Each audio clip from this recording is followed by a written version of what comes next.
There's a car coming and I'm really awkward, so I'm gonna turn away for a second so they don't see my face. I spent my whole life thinking that Christianity was about being a good person. And as a perfectionist, that'll make you really, really angry with God and with yourself because you're constantly reminded that you are not good enough. By the time I graduated high school, I was done. It's like, when I get to college, I'm not going to church anymore. And like, why am I even doing this in the first place? I view God as this person who only loved me when I was good and really, really despised me when I was bad.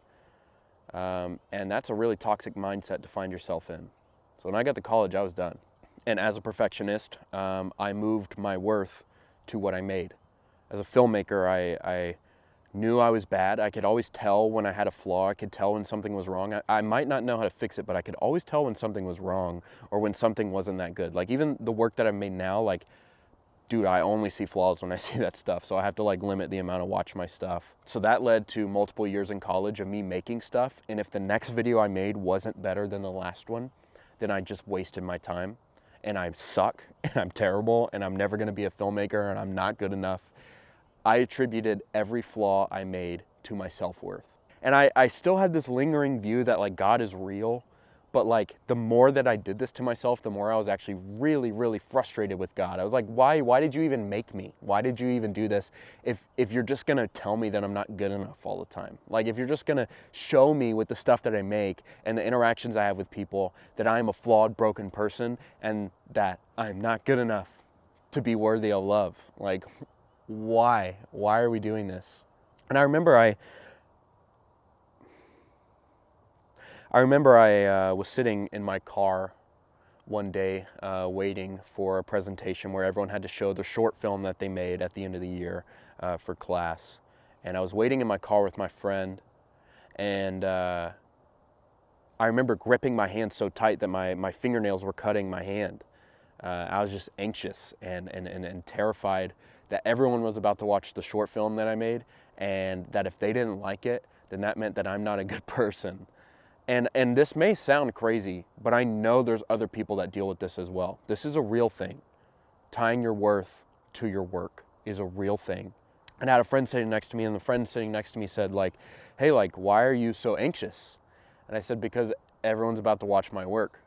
And they said, okay, and like, but why is that making you anxious?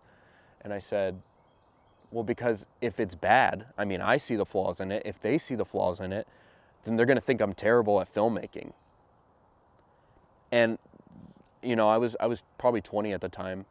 And for the first time in my entire life, someone told me, that person sitting next to me told me, do you realize that you're more than what you do?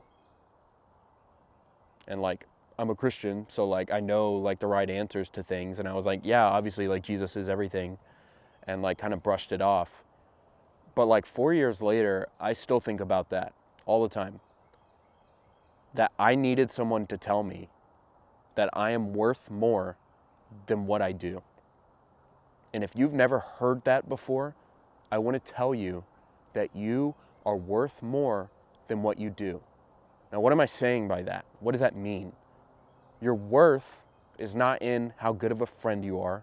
Your worth is not in how good your morals are. Your worth is not in how talented of an artist you are, or creative, or a person who works a 9-to-5 behind a desk, working on a computer, or someone who works with people all the time, someone who works in heavy labor, someone who works in, you are more than what you do. And I'm not just saying that. I'm not just saying that. Because as I came to learn in college, Christianity is not about being a good person.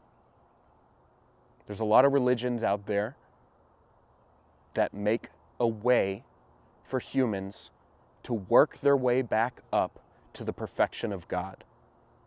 That if you can be a good enough person, if you can do good enough things, if you can work hard enough, if you can add enough value to this world that we're in for such a limited time, then you can work your way to heaven or to have a relationship with God. What makes Christianity different that I realized in college is that it had nothing to do with what I do. It's not about how hard I work. It's not about what I do to make God love me versus not love me. It's not about that. I had it all wrong.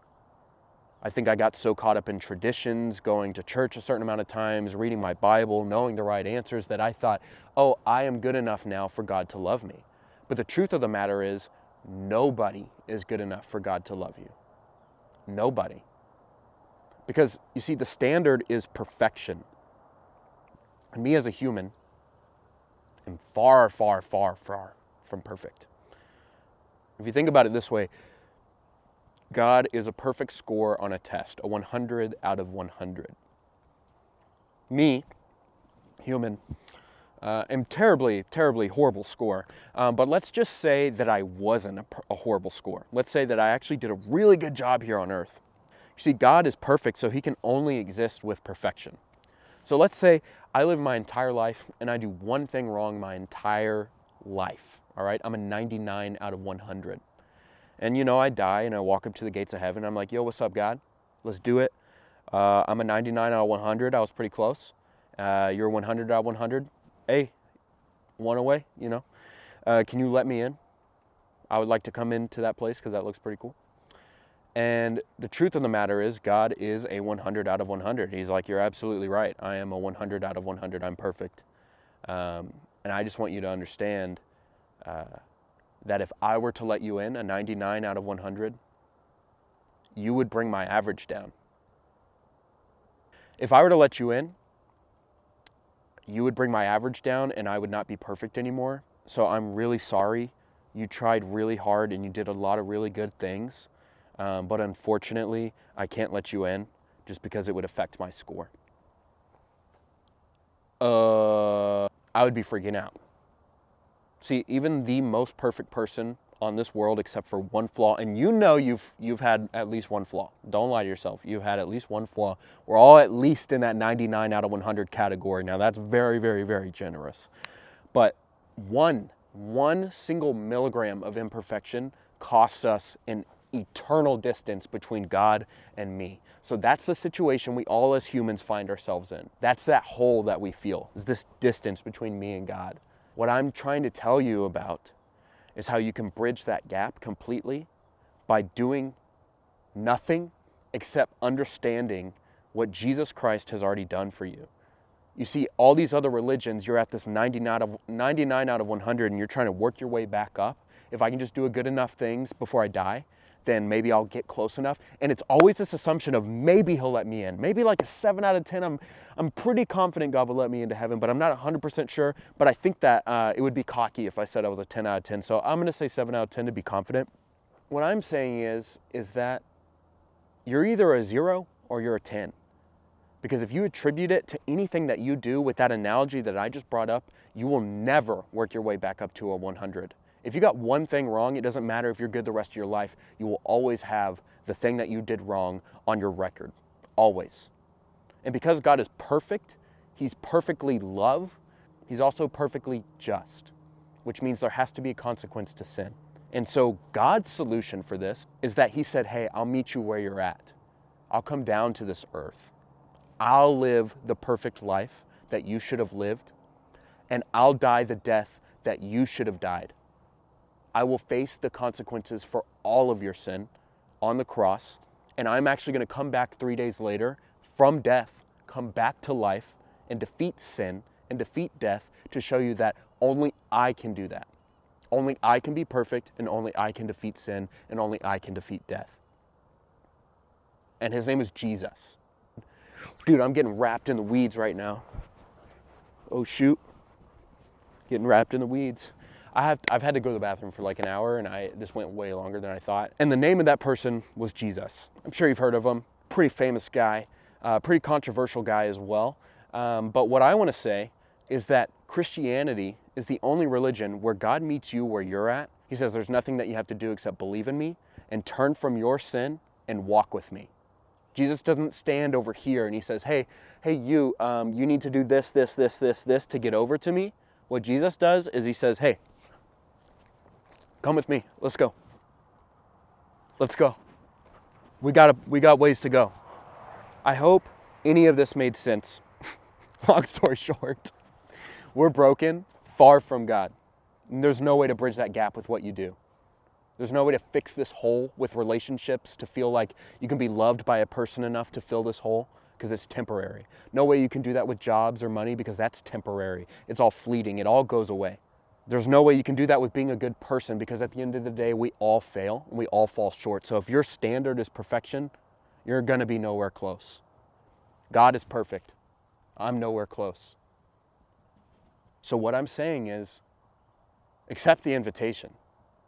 God has come down to this earth in the form of Jesus, lived a perfect life, died, came back to life, and has asked you to follow him. Now, what does that mean? You know, I'm a broken person. I'm full of sin. I have a full brokenness. Is he asking me to be perfect and now I follow him and I have to be perfect the rest of my life? No. I'm a broken mess. I've been following Jesus for years now. I'm going to be a broken mess for the rest of my life. That's not what it's about. You're attributing it, again, to what you do. See, Jesus says, when you follow me and you have a relationship with me, I'll do the work. I'll do the cleanup work. You just got to trust me, man. And don't give me just a little portion of your life. I don't want a little portion of your life. I want all of it. And if you trust me with all of your life, I'll do the work, okay? I'll do the work.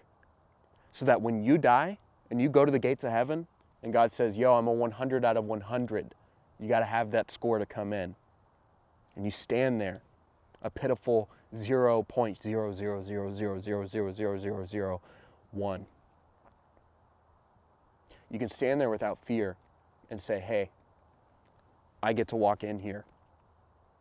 Because this dude is the 100 out of 100 for me.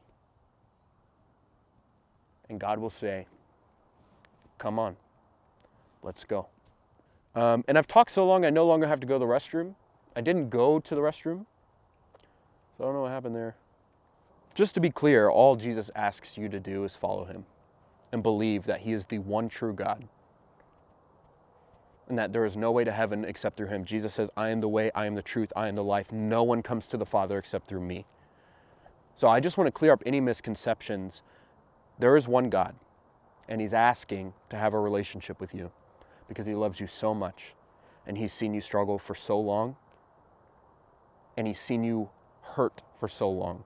I just want you to know that more than I can love you, me, Jaden, as a person, Jesus loves you perfectly, and he's been waiting a really, really long time to have a relationship with you. And if you want to know more about that, hit me up in the comments. We'll talk. We'll see if I post this. I don't know.